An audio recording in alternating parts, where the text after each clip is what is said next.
tiada lain dan tiada bukan liya'budun, untuk mengibadahi Allah Subhanahu wa taala, untuk menggenapkan penghambaan diri kepada Allah Subhanahu wa taala. Dan inti jantung dari ibadah adalah at-tauhid, yaitu adalah mengesahkan Allah Subhanahu wa taala. Para jemaah sekalian, ada seorang pakar ulama dari Mesir. Beliau itu memiliki konsentrasi dalam bidang masalah sihir. Bagaimana tata cara seorang muslim untuk melepaskan dirinya dari belenggu-belenggu syaitan. Salah satunya dengan cara ruqyah syar'iyyah. Syekh Dr. Wahid Abdissalam Bali, itulah namanya. Dan luar biasanya jamaah sekalian, di tahun 2011, 2012, 2013-an, di kisaran waktu itu, beliau melakukan satu perjalanan safari dakwah lah kalau kita seperti itu. Namun bukan antar kota, antar provinsi.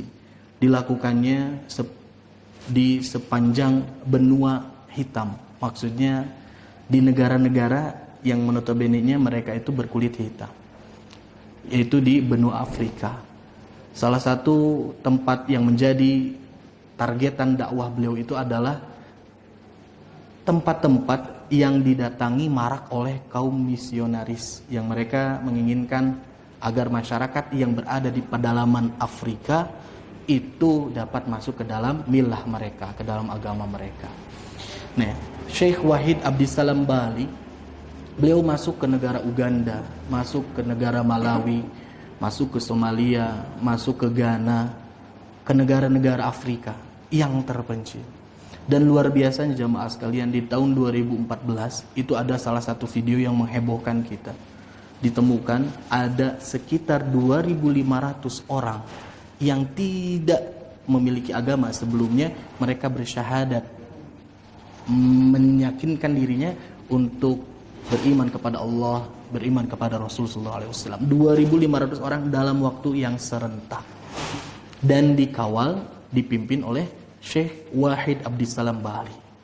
Dan di negara-negara yang lain pun sama, banyak mengislamkan orang-orang yang tadinya tidak memiliki agama. Bahkan orang-orang yang tadinya memiliki agama sekalipun, dinyatakan ada pendeta-pendeta yang malah masuk ke dalam Islam.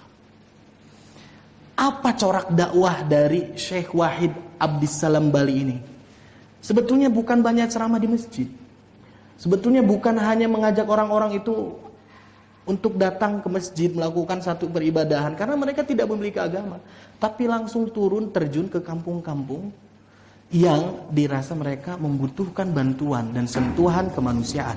Ya, terima kasih. Jazakallah khair. Salah satu yang paling sukses itu adalah menggait untuk membikinkan sumur di daerah yang susah air, Pak. Daerah sana susah air. Air itu nomor satu lah, kebutuhan yang paling utama yang mereka sangat sulit dapatkan gitu ya. Nah, Syekh Wahid ini bikin sumur di setiap tempat-tempat yang tidak ada air, yang kekeringan. Nah, ceritanya, dan ini terulang kembali terus menerus, ketika buat sumur, orang-orang itu otomatis pada berdatangan untuk mendapatkan air itu. Baik yang mereka itu muslim atau tidak beragama atau agama-agama lain datang ke situ. Dan Syekh Wahid ini memperbolehkan air itu dikonsumsi untuk seluruh halayak umum. Boleh saja, silahkan pakai. Dan sedangkan kebanyakan di daerah sana, si sumur-sumur yang sudah ada itu dikuasai dan dikelola oleh orang-orang tertentu lah. Sehingga tidak sembarangan orang untuk dapat mencicipi dan juga merasakan manfaat dari air sumur tersebut. Tapi berbeda dengan dakwahnya Syekh Wahid. Berikan saja. Sampai-sampai ada yang mengungkapkan, apakah kami boleh menggunakan air ini sedangkan kami tidak beragama seperti agamamu? Kami bukan orang Islam. Nah, kami orang-orang Nasrani, orang-orang Kristen. Apakah boleh? Silahkan. Nah, berkat dakwah itulah yang mengetuk pintu hati mereka sehingga hidayah Allah masuk ke dalam hati-hati mereka. Dan itu selalu berulang seperti itu. Sampai-sampai orang-orang Kristen itu, dia itu ada dapat bantuan mungkin ya. Ada bikin sumur. Bikin sumurnya cuman khusus, eksklusif untuk kalangan mereka saja. Orang-orang lain tidak bisa mendapatkan air itu. Tapi berbeda dengan Syekh Wahid ini. Nah, maka dari itu salah satu ibrah, pelajaran yang kita dapat ambil jamaah sekalian. Salah satu kesuksesan inti dari dakwah mengajak orang-orang untuk masuk dan tertarik dalam Islam itu adalah dengan cara apa? Dengan cara sosial yang baik dan bagus. Kalau mungkin hanya diajak dengan ucapan-ucapan tanpa ada bukti, tanpa ada hal yang realisasi yang nyata, itu mungkin kurang berkena. Karena kebanyakan di antara kita tidak terlalu, orang-orang yang awam apalagi, mereka tidak terlalu memperdulikan mengenai akidah dan keyakinan. Mereka itu lebih butuh kepada sandang dan pangan. Itu jamaah sekalian. Maka dari itu salah satu hal yang bisa kita bantu, yang bisa kita ikhtiari, kalau misalkan memang ada orang-orang yang jauh mungkin di sana, yang belum tersentuh dengan agama Islam, salah satunya kita berikan bantuan seperti itu. Kita doakan, berikan bantuan, dan itu adalah salah satu ikhtiar yang dapat kita lakukan. Seperti kalau di kita mah ada seorang dai yang terkenal di Indonesia itu yang bernama Ustadz Fadlan Garamatan. Beliau itu masuk ke pelosok-pelosok Papua, masuk pelosok-pelosok daerah suku Dayak, masuk ke daerah Ambon, Maluku, NTT, NTB. Beliau jamahi. Luar biasa, hanya dengan makanan, hanya dengan minuman, hanya diberikan baju segala macam mereka tersentuh. Itu mungkin gerbang awal untuk mendapatkan hidayah. Namun tentunya ada jalan panjang dari dakwah yang harus terus dilakukan, diteruskan dan juga dijaga. Jamaah Masjid Mutiara yang sama-sama harap ridha Allah Subhanahu wa taala. Pada malam kali ini insyaallah kita akan bahas mengenai kajian tauhid, bab yang akan kita coba untuk kupas mengenai tatoyur.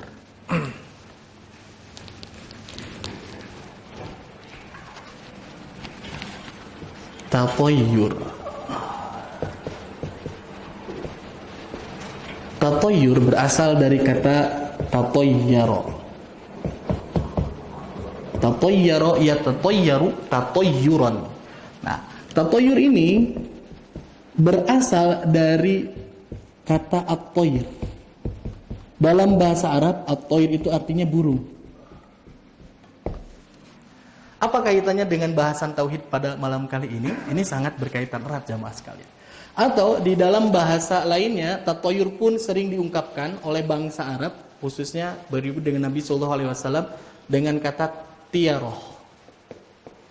Ini sama maknanya. Pada zaman dulu, Ibnu Qayyim rahimahullah menceritakan ada salah satu kebiasaan yang terus dilakukan oleh kaum jahiliyah. Mereka itu zaharut toir, menerbangkan burung. Menerbangkan burung. Untuk apa? Terbangkan burung itu untuk menentukan langkah yang akan mereka ambil ke depan. Contoh, kalau misalkan mereka akan melakukan satu safar yang jauh, yang panjang begitu. Untuk meyakinkan hati mereka apakah ini baik atau tidak, salah satu caranya dengan menerbangkan burung, Pak. Diterbangkan burung itu ke atas, dan ketika dilihat arah burung terbangnya itu ke kanan, maka rabih disebutnya. Atau ke kiri, sa'ih disebutnya. Ke belakang, qa'id disebutnya. Ke depan, natih disebutnya. Itu adalah ungkapan-ungkapan zaman jahiliyah. Yang ketika arah burung itu dia terbang, maka itulah yang menjadikan landasan mereka untuk melakukan satu perjalanan atau melakukan keputusan yang besar. Contoh kalau misalkan mereka akan safar, pas lihat burung yang diterbangkan itu belok kiri, mereka nggak jadi. Sial ini. Kalau burung ini ke kiri dia pasti sa'ih, dia sial. Berbeda kalau misalkan burung terbangnya ke kanan, rabih. Dia akan memberikan keuntungan. Berbeda kalau ke belakang, kalau ke kanan atau ke depan, itu memberikan istilah dan makna-makna yang khusus. Kalau istilah kita mah, ada satu perasaan at-tasya'um. Nah, sorry. At-tasya'um. At-tasya'um itu apa? Merasa sial. Merasa sial. Ketika ada sesuatu yang dia lihat, salah satunya dengan melihat burung, tindakan burung teh, nah abad gitu segala macam. Udah gitu dia memikirkan dan memprediksikan, wah ini akan datang kesialan dalam hidup saya. Wah hari ini pasti saya dapat sial nih. Itu adalah yang disebut dengan tatoyur, dan ini terlarang dalam Islam. Para jamaah sekalian, awalnya ini dari burung. Tapi para ulama kita menyebutkan ternyata patokan dan landasan seseorang itu bertatoyur, merasa sial, sehingga mempengaruhi terhadap keputusan. Yang tadinya mau berangkat ketika lihat burung seperti itu, dia tidak jadi berangkatnya. Karena takut sial. Dan ternyata bukan hanya berlandaskan kepada burung. Syekh Utsaimin menyebutkan 3 landasan tatoyur. Bisa jadi seseorang itu merasa sial dikarenakan apa yang dilihatnya. Ataupun kita sebut, kalau bahasa kita mah pesimis lah. Seseorang itu melihat sesuatu jadi pesimis gitu. Tanpa ada sebab yang pasti. Nggak ada hubungan, nggak ada kaitan apa-apa. Dia merasa dongkol dan pesimis. Atau sebaliknya, dia merasakan optimis ketika melihat sesuatu yang terjadi di depan matanya. Bisa jadi karena 3 indikator. Pertama, karena sesuatu yang dilihat. Yang kedua, karena apa yang didengar. Jadi bukan hanya burung saja. Yang keempat, apa yang diketahui. Menurut Syekh Ibnu Utsaimin menyebutkan seperti ini. Contoh yang dilihat, kalau misalkan kita lihat kupu-kupu masuk ke dalam rumah, tandanya mau ada tamu. Tamu itu yang disebut dengan tatoyur teh. Dia memprediksi sesuatu tanpa ada kaitan yang jelas. Nah, wah ada tamu beberes Alhamdulillah ya anu rada males mah ketika datang kupu-kupu teh beberes unggal dinten. Nah, ataupun misalkan lihat, wih, ada apa? Ada cicak misalkan. Nah, itu bisa jadi yang didengar. Ketika tiba-tiba kita mendengar ada tokek, wah dihitung 1, 2, 3, mulus, mujur, sial, dihitung seperti itu. Ini adalah salah satu tindakan tatoyur. Jamaah sekalian. Ini yang dilihat. Contoh lagi misalkan melihat arah angin. Ya. Salah satu yang dilakukan oleh orang-orang zaman jahiliyah dulu itu, kaum Quraisy itu yang mereka belum tersentuh dengan agama Islam yang benar. Mereka itu si buhul-buhul bulu-bulu itu mereka terbangkan ke atas. Ketika diterbangkan, lihat arah anginnya kemana. Oh, ke sana. Wah, ieu mah pisialeun. Ka dia pimujureun. Nah, ini adalah salah satu tindakan tatoyur. Selanjutnya ini yang diketahui, bukan berdasarkan sesuatu yang dilihat, bukan pula yang didengar, ada yang diketahui. Contohnya apa? Ketika kita mengetahui ada angka-angka yang sial, waktu-waktu sial, ada bulan-bulan ataupun tahun yang sial, dan kita mempercayainya, mempengaruhi terhadap pengambilan keputusan dalam kehidupan kita, itu adalah disebabkan dengan tatoyur, dan ini adalah terlarang dalam Islam. Contoh angka berapa, Pak? Nah, eta salah satunya 13 ya, Pak? Oh, bagus Pak ya. Nah, kalau misalkan beda lagi ceritanya. Kalau misalkan kita memang memiliki angka yang kita senangi, asa pas wae angkanya 13 segala macam, tanpa ada unsur tatoyurnya, dan kita tidak menjadikan itu adalah angka keberuntungan kah atau angka kesialan kah, itu tidak apa-apa. Sebagaimana seseorang dia menyukai warna-warna tertentu. Saya mah suka warna abu-abu kalau saya. Bapak suka warna putih, silahkan. Asalkan tidak ada sesuatu yang mengaitkannya dengan kesialan dan kemujuran. Itu diperbolehkan. Contoh yang paling sering mah ketika dengar ada bunyi burung, kalau kita mah cingcuing ya. Wah, ada yang meninggal Kebenaran si burungnya teh nemplok di tetangga. Walah, ya sekedap deui sigana. Atau burung hantu, buluk ya. Nah, itu adalah sesuatu hal yang mungkin dianggap biasa di kitanya, dan dianggap percaya bahwasanya itu teh akan terjadi sesuatu. Nah, ini teh sebetulnya dilarang dalam Islam, nggak boleh kalau udah berkaitan dengan akidah. Ada lagi apa Pak? Banyak ya. Misalkan cicak tahu-tahu pas mau berangkat kerja jatuh di atas kepala, prek. Wah, tong angkat sigana mah ieu mah. Nah, ini adalah salah satu tindakan tatoyur. Jamaah sekalian. Ini kata Nabi SAW, ini masuk ke dalam asyirk, syirik. Nah, Jamaah Taman Mutiara yang sama-sama harap rahmat dari Allah Subhanahu wa taala. Itu adalah hal-hal yang termasuk ke dalam tatoyur. Dari segi bahasa dan istilah, para ulama kita membedakan. Kalau tatoyur itu berbeda dengan tiaroh, bedanya sedikit. Kalau tatoyur masih dalam ranah perasaan, dia merasa akan sial. Tapi kalau tiaroh, dia sudah merasa dirinya akan mendapatkan kesialan dan dia mengikuti dari arahan hatinya itu, ataupun dia sudah melakukan satu tindakan berdasarkan apa yang dia yakini dari masalah tatoyur ini. Dan ini derajatnya berbeda.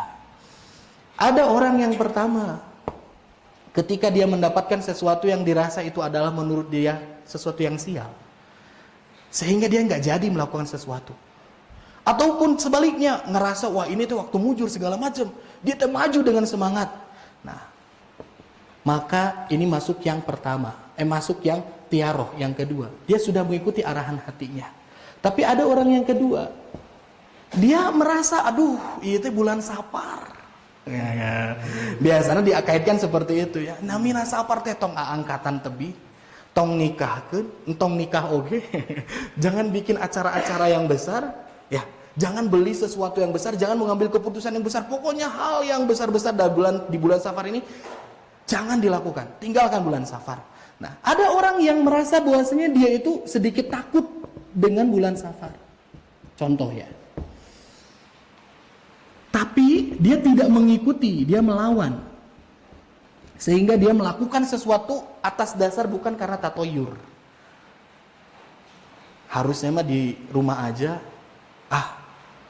rada sieun ngangge Sriwijaya. Tapi lawan, naik aja lah bismillah. Pas ketika naik di pesawat, kepikiran, aduh, sekarang teh bulan Sapar, segala macam. Dia ngerasa takut, ada rasa, ada duka, ada gelisah. Nah, tapi dia melawan itu, maka ini lebih ringan. Lebih ringan dalam arti apa? Ringan dalam masalah tauhidnya. Leuheung keneh pamikir mah. Jadi ada dua. Para jamaah sekalian, salah satu alasan kenapa sih tatoyur itu dilarang di dalam Islam, indikator pelarangannya itu disebabkan oleh dua faktor. Pertama, kalau seorang sudah tatoyur dan dia melakukan tiaroh, dia merespon tindakan itu dengan satu action, maka dia sudah menodai tauhidnya. Yang pertama, dia memutuskan tali tawakal kepada Allah. Kalau orang sudah mengikuti prediksinya dengan tatoyur tadi, berarti dia sudah tidak tawakal lagi sama Allah. Bagaimana mungkin seseorang bisa tawakal kepada Allah sedangkan dia melakukan tatoyur? Sieun ku ieu, sieun ku ini, padahal yang memberikan suruhnya itu adalah Allah. Mohon. Ada pepatah orang tua dulu bilang sareutna kalau maghrib kayak jangan liar. Terus tengah hari tong istilahnya tong kekerekeran teuing atau Tong motah teuing. Ya. Oh iya. Apakah itu bisa masuk ke dalam tatoyur? Kadang-kadang Pak, ungkapan-ungkapan sepuh teh ternyata kalau digali itu ada dasarnya. Maksudnya seperti apa? Contoh, ada larangan kepada anak-anak. Zaman dulu saya pun sama. Itu kalau maghrib bukan hanya kita yang dilarang untuk keluar, tapi rumah itu ditutup pintu-pintu dan jendelanya. Anak-anak itu dilarang keluar. Nah, ternyata itu adalah ada satu periwayatan menyebutkan bahwasanya di waktu akan maghrib itu ada yang disebut dengan jin yang mereka itu berkeliaran yang mengganggu terhadap khususnya anak-anak kecil. Yang mengganggu terhadap anak-anak kecil. Bahkan ada di situ yang memberikan penjelasan kenapa anak ini rewel, nangis wae tanpa sebab segala macam sampai semalaman, salah satunya diganggu oleh si makhluk tersebut. Setan itu, bahkan ada namanya, saya lupa nama si jinnya, pengganggunya siapa. Ternyata ada periwayatan seperti itu. Cuman terkadang bahasa seputnya kayak gitu kan. Awas, sore-sore bisa ayah kunti, bisa dia naon segala macam kan ditakuti sebenarnya pamali. Sebetulnya mungkin ada seperti itu. Allahu a'lam. Cuman yang jelas, kalau selama itu adalah sesuatu tindakan yang baik, ya kita merasa itu adalah tindakan yang baik dan itu berhubungan ada istilah sebab dan akibat. Contoh melakukan tindakan apa, dapat hasil apa, dan ini jelas, maka ini diperbolehkan. Yang namanya tatuyur teh teka hardi, Pak. Sok sekarang ada kicak-kicak, cek, cek, cek, cek, cek. Wah, tandanya ini di sini nih tempatnya angker segala macam lah. Nah ini nggak masuk di akal, nggak logika. Buel berada di atas satu atap orang segala macam, wah nanti malam bakal ya. Kan itu kan tidak ada kaitan dan sangkut pautnya. Tapi kalau misalkan sore-sore jangan keluar segala macam, karena memang itu kan ada dari segi kesehatan segala macam sangat mempengaruhi. Siang-siang tong capeteng segala macam, karena lagi panas-panasnya kan gitu. Nah itu masih ada sangkutan dan kaitan yang jelas. Tapi kalau tatoyur itu nggak ada. Tatoyur itu nggak ada kaitannya. Nah, maka dari itu, ini yang kedua nih, kenapa tatoyur itu dilarang? Memiliki keyakinan terhadap sesuatu itu membawa sial.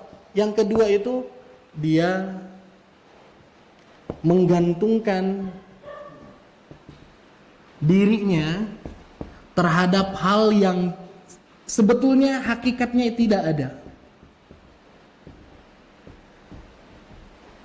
Apa urusannya suara tokek membuat kita menjadi sukses? Nggak ada kaitannya. Maka ini lebih cenderung terhadap tahoyul. Tahoyul itu apa? Dari khoyal. Dari imajinasi saja. Orang mengimajinasikan seperti ini, seperti ini, seperti ini, seperti ini. Maka timbullah satu kerangka pemikiran, keyakinan dalam hati seorang, oh pasti kos kieu, talamun aya ieu teh gitu. Ini yang disebut dengan tatoyur, menodai terhadap tauhid, maka dari itu dilarang tatoyur. Selanjutnya jamaah sekalian, mengenai tatoyur pun ini sangat merugikan terhadap kehidupan kita. Ibnu Qayyim menyebutkan, kalau orang sudah menggantungkan dirinya terhadap tatoyur, selalu ikut desusan-desusan hati tentang hal-hal kesialan ini tanpa ada dasar apa-apa, maka dijamin hidupnya itu akan gelisah. Bahkan lebih parah lagi, dia akan menjadi seorang yang penakut. Sekedik-kedik sieu, sekedik-kedik takut. Dia tidak akan merasa tentram dalam hidupnya. Dan dia akan terus-terusan menjaga dan memelihara sesuatu yang tidak bermanfaat. Karena dia mah taat pisan sama yang kayak gitu teh. Sampai-sampai dia energi dia tuh habis. Capek dengan hal yang seperti itu. Sehingga kalau orang seperti ini dalam kehidupan dunianya saja, dia itu akan diberikan kegagalan. Maksud kegagalan itu dia tidak mampu untuk mengambil kesempatan dalam kehidupannya. Yang harusnya dia melakukan hal A segala macam karena ada tatoyur tadi nggak jadi. Kerjaan ditinggalkan karena takut atau kalau dilakukan iya bahaya, pisialeun, cilaka gitu. Nah ini akan mengganggu terhadap kehidupan di dunianya. Seperti itu jamaah sekalian. Dan ini sangat tidak ada untung-untungnya lah mengenai tatoyur dalam kehidupan seorang manusia.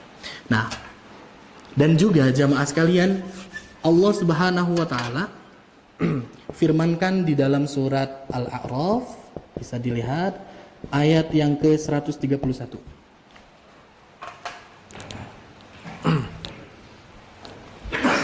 Allah Subhanahu wa taala memberikan gambaran bagaimana sikap tatoyurnya orang-orang kaum Fir'aun.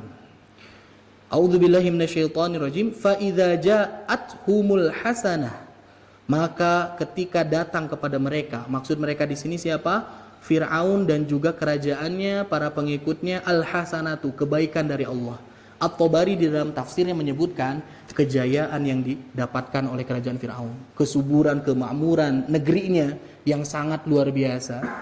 Nah, ketika Allah berikan itu, qalu, mereka itu, Fir'aun itu dan bala tentaranya mengatakan lana hadhi, ini adalah untuk kami. Di dalam tafsirannya mereka merasa memang itu pantas didapatkan bagi mereka. Dengan kehebatan mereka, kejituan mereka, jeniusnya mereka. Makanya wajar mereka dapat keuntungan dari hal-hal itu. Namun sebaliknya, wa in tusibhum sayyi'atun. Dan ketika mereka ditimpakan sesuatu yang sulit, keburukan, tatayyaru bi Musa wa man ma'ahu. Apa yang diucapkan mereka? Mereka memberikan kesialan itu, melemparkan kesialan itu kepada Musa, Nabi Musa alaihissalam, wa man ma'ahu, beserta para orang-orang yang mengikuti Nabi Musa alaihissalam. Jadi ketika dapat kebaikan kejayaan mereka menyebutkan ini pantas untuk kami. Tapi ketika ditimpa oleh Allah Subhanahu wa taala dengan paceklik, panen bermusim-musim tidak jadi, udah gitu air kering, bahkan sumber-sumber yang ada disebutkan berubah warnanya menjadi merah, kutu yang datang, serangan katak yang datang bertubi-tubi segala macam. Kesusahan-kesusahan itu mereka lemparkan kesialan itu. Akibat apa mereka sebutkan? Ini akibat datangnya Nabi Musa. Ini akibat datangnya risalah Musa. Harusnya negara kami itu negeri yang makmur, tapi karena Musa datang ini membawa sial. Nah, ini ada kata tatayyaru. Nah, jadi dalam Al-Quran itu tatayyaru disebutkan satu kesialan.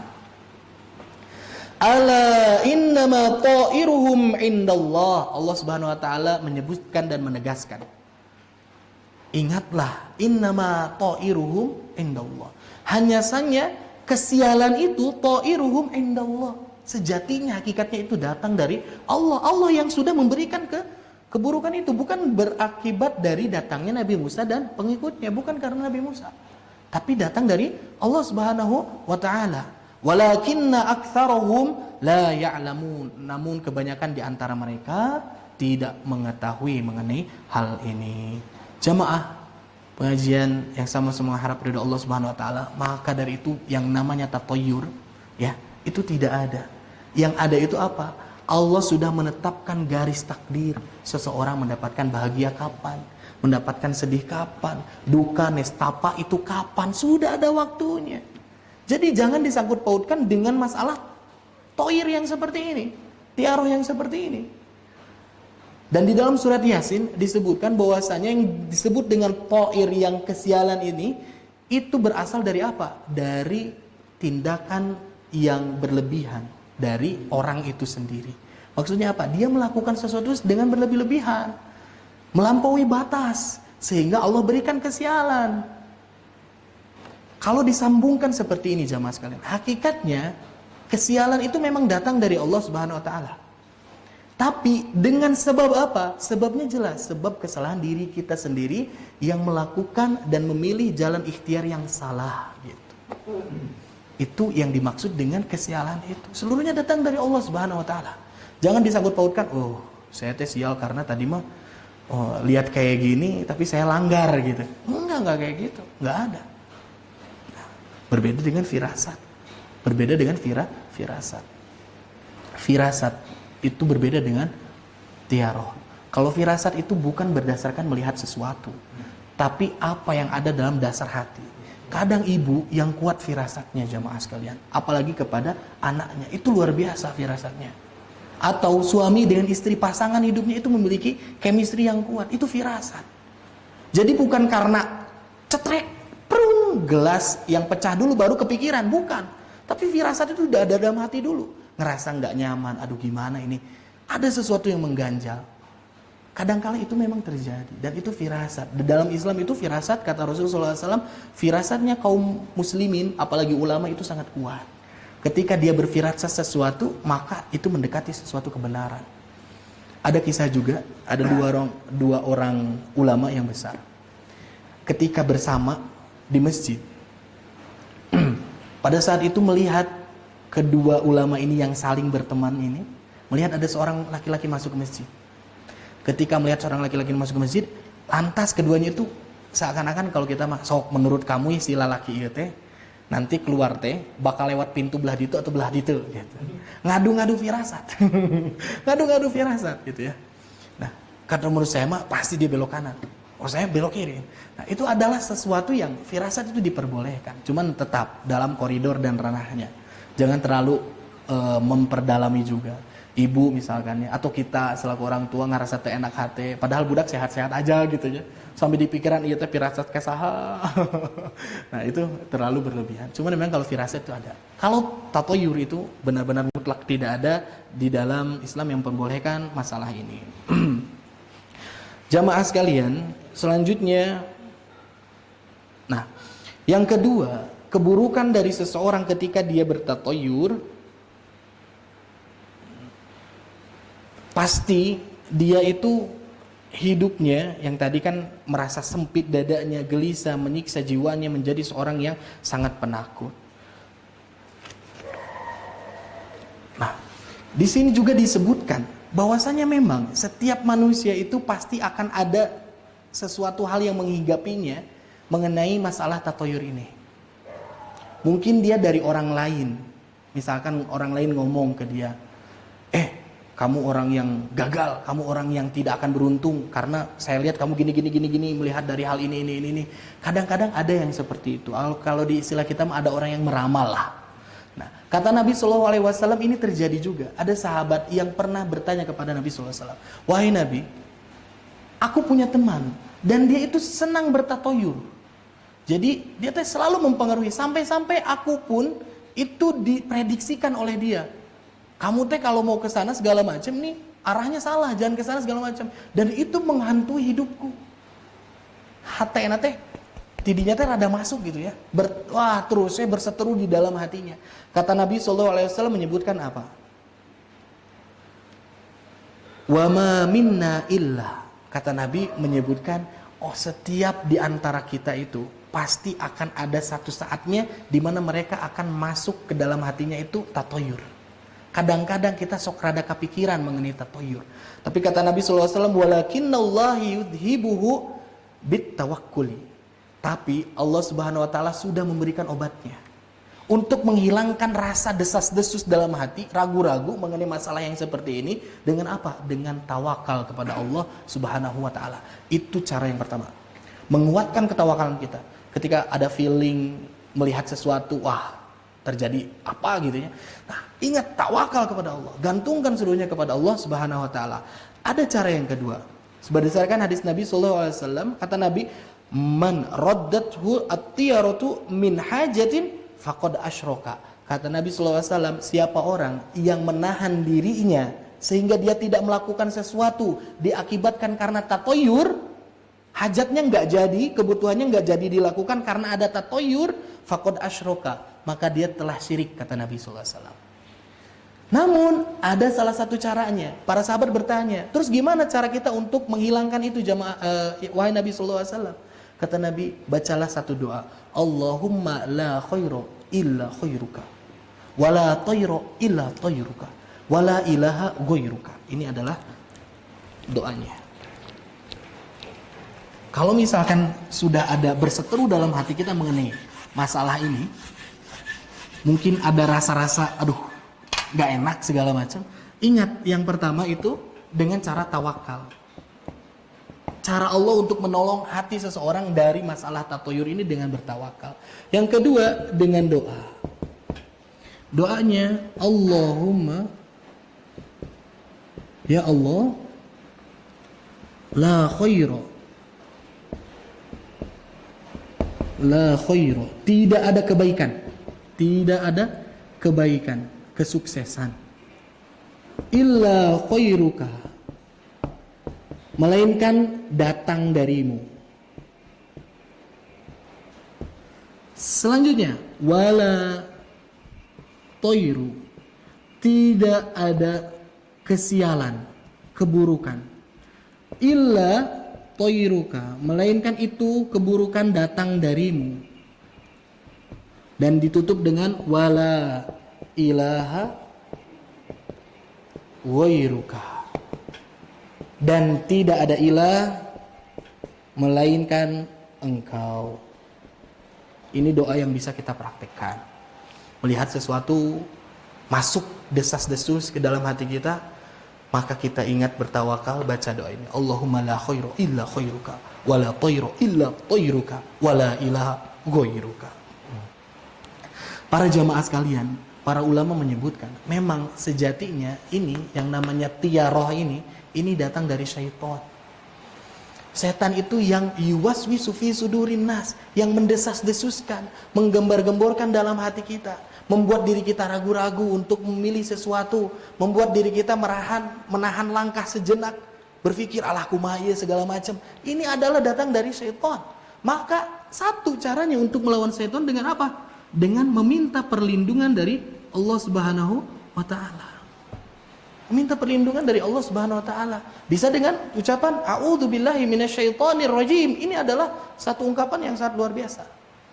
Nah, istilah nama, kalau saya baca buku dari ustadz saya itu, setan itu memiliki kekuatan yang super lebih kuat dibandingkan manusia. Pertama, jumlah setan itu sangat banyak. Dari awal sampai akhir belum ada setan yang dimatikan oleh Allah Subhanahu wa taala. Iblis khususnya. Iblis itu kan ditangguhkan. Memiliki pengalaman yang luar biasa bagaimana cara untuk menghancurkan umat manusia, menghindarkan orang dari jalannya Allah. Pertama, pengalamannya luar biasa. Kedua, setan mah adalah gaib. Walaupun ada minal jinnati wan nas, ada dari kalangan manusia, tapi yang sesungguhnya yang mendesas-desuskan dalam hati itu gaib, enggak kelihatan sama kita. Sedangkan mereka lihat kita. Kalah banyak istilahnya kalau misalkan main sepak bola namanya, kita mah dibengket. Mereka mah bisa berapa masukin gol berapa coba. Itu sangat kuat sekali. Dan setan itu tidak akan pernah berhenti sedikit pun lelah-lelahnya untuk menggoda terhadap kita. Sedangkan kita berbatas. Stamina kita terukur. Kekuatan kita tertakar. Tapi setan sangat kuat. Nah, maka bagaimana caranya? Bagaikan kita melawan dengan anjing helder istilah nama. Kalau lihat dari lari kita pasti kalah. Lihat dari gigi kita pun kalah giginya gitu ya. Pasti kalau berantem kagegel segala macam pastilah gitu ya. Bagaimana cara yang paling jitu untuk menanggulangi masalah itu? Panggil pemiliknya. Panggil pemiliknya. Kalau misalkan anjing teh siapa pemiliknya? Iya punten anjingna gitu. Sama yang pemiliknya, langsung ngeluk diam. Setan pun sama. Siapa yang memiliki setan? Makhluk, setan pun sama. Siapa? Allah Subhanahu wa taala. Minta sama Allah. Maka dari itu dengan meminta perlindungan, a'udzubillahi minasyaitonir rajim. Itu salah satunya jemaah sekalian. Selanjutnya di dalam surat An-Nahl ayat 53, ini yang meyakinkan lagi pada hati kita sehingga kita lebih bulat bahwasannya kata Allah Subhanahu wa taala, "Wa ma bikum min ni'matin faminallah." Dan apa-apa yang ada dalam diri kalian berupa nikmat-nikmat itu seluruhnya datang dari Allah Subhanahu wa taala. "Tsumma idza massakumud durru fa ilaihi taj'arun." Maka kemudian apabila datang menimpa diri kalian ad-durru, kesialan, malapetaka, bencana, sesuatu yang menyulitkan, fa ilaihi taj'arun, maka caranya satu. Kata Allah Subhanahu wa taala, mintalah pertolongan kepada Allah. Kalau sedang ditimpa masalah, udah sama, ini pun sama. Kita sedang bingung segala macam, balikan lagi, mintakan lagi pertolongan kepada Allah Subhanahu wa taala. Bahkan di dalam salat kita, iyyaka na'budu wa iyyaka nasta'in. Kita hanya kepada Allah beribadah dan kita pun memohon pun kepada Allah. Seluruhnya kita yakini datang dari Allah, tidak ada urusan tatoyur dalam kehidupan seorang muslim.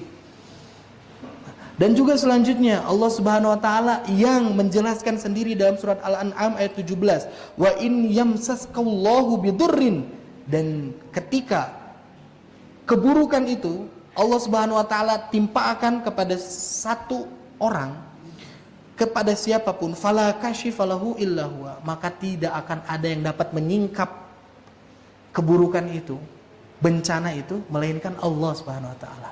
Jadi kembalikan lagi seluruhnya kepada Allah Subhanahu wa taala, dan kita yakini seluruhnya datang dari Allah, baik yang senang-senang maupun yang susah-susah, yang bingung-bingung. Tapi ingat seluruhnya itu baik sebetulnya untuk kita. Mungkin frame-nya aja buruk. Tapi dengan keburukan itu, dengan kesulitan itu membuahkan pahala yang Allah siapkan bagi orang yang mampu untuk bersabar. Itulah jamaah sekalian mengenai tatoyur. Insyaallah nanti kita akan lanjutkan pembahasan kita mengenai tamimah. Tamimah itu, tamaim itu adalah salah satu bentuk ikatan-ikatan simpul-simpul yang dibuat agar apa? Agar seseorang itu terhindar dari sesuatu yang buruk seperti itu, atau menjemput sesuatu yang baik untuk hadir dalam kehidupannya. Tapi dikhususkan sebetulnya kalau tamimah itu bagi siapa? Bagi anak-anak kecil, anak-anak bayi yang biasa suka diberikan ikatan-ikatan oleh orang tuanya, simpul-simpul yang seperti itu. Nah, kita akan bahas apakah itu seperti apa dalam Islam. Walaupun sebetulnya para ulama pun ada yang berbeda pendapat mengenai masalah itu, nanti kita akan bahas. Khususnya apabila si tamimah itu dituliskan rojah-rojah, simbol-simbol, tulisan-tulisan Al-Quran, ataupun doa-doa yang khusus, ini berbeda pendapat. Mana batasan-batasannya, insya Allah kita akan lanjutkan. Selanjutnya kita pun akan bahas mengenai ruqyah. Nah, ruqyah itu ada yang sayyah, mardudah, ada yang syar'iyah. Ruqyah yang tidak disarankan, yang tertolak, ada juga ruqyah-ruqyah yang memang disyariatkan di dalam Islam. Nanti seperti apa syarat-syaratnya, insya Allah. Barangkali itu dulu yang dapat saya sampaikan dalam kesempatan kali ini. Mudah-mudahan ada manfaat yang didapatkan. Apabila ada kekurangan ataupun pertanyaan, boleh untuk disampaikan. Ada pertanyaan, Pak? Nah, ya itu. Ini masuk ke dalam syirik kabir. Kalau orangnya sudah sepenuhnya meyakini hal itu memang nyata. Kalau misalkan beneran ada sesuatu dianggap benar, yakin seperti itu, berarti dia sudah memberikan menggantungkan sesuatu kepada selain dari Allah. Datangnya keburukan dan kebaikan itu datang bukan dari Allah, tapi dari hal-hal yang seperti itu. Kalau sepenuhnya hati mereka bulat tekadnya seperti itu sampai mempengaruhi terhadap tindakannya, itu bisa masuk syirik kabir. Tapi ada yang masuk dalam syirik asghar yang seperti saya sebutkan. Mungkin ada ketakutan, dia rada-rada takut seperti itu, walaupun sejatinya dia tinggalkan. Maka kalau kita rasa seperti itu, ada sesuatu yang mengganjal, cepat-cepat untuk bertawakal, kuatkan lagi tawakalnya. Yang kedua, baca doa, insya Allah untuk mengkifarati terhadap dosa syirik yang asghar itu, Pak.